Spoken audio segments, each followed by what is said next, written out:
Well, Ian, you're back on the training ground. How does it feel? Great. As much as you finish the season and think you need a break, I'm only away a couple of days and I'm like missing being here and training with the lads. So it's great to be back on. Nice weather and the players are working extremely hard. So it's great fun to be back. We've seen a lot more of the football than we potentially would do at this stage of the summer. Just talk us through the sort of the basic processes and the basic things you want to see at this stage. Of course, we want to get the ground level of fitness that's going to sustain us throughout the season, and that's really important to kind of bed that down. So like the volume and the running is a lot, but in my eyes, you can do that everything with the ball. You can bring the ball in and still gain what we want physically from it and still get elements of the tactical bits in as well. So for me, the players are working really, really hard, but we get the ball out and I think that also motivates you to work that little bit harder as well. So the first few days have been great.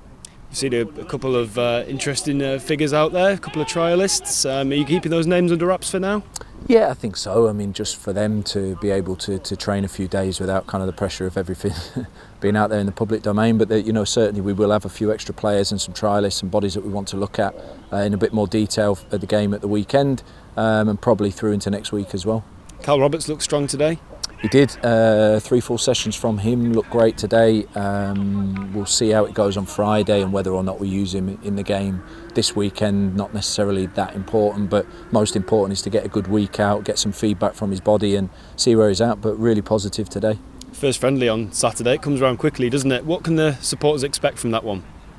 I think for us it's part of the exercise of gaining the fitness and kind of re-establishing ourselves back into the kind of playing model that we want. We'll have a bit of a mixed bag. Some players from the youth team will step up and help us, and a few trialists, and probably 45 minutes for everybody just to get that in the legs. And we always want to see elements of the game that are important to us and a follow on from the back end of last season, but at the same time, first game with a lot of different players is just to get out and get familiar with the match situation again. You mentioned earlier about the trialists. How are the talks and the discussions with various agents and the recruitment team progressing in terms of more additions to the squad?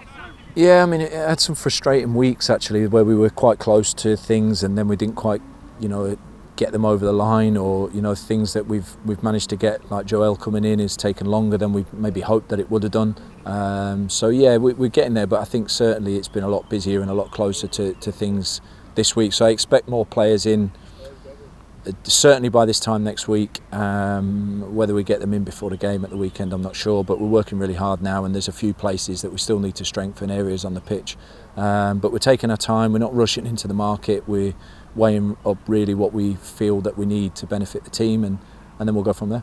Obviously Joel Taylor as well as Kyle Cameron, two of the new recruits. How have they looked so far? Yeah, both great, both in good shape. Both have obviously done a lot of work in the off season and brought a new energy into the group, and it's great to kind of have that new input from outside as well, and slotted straight into the group, which is great.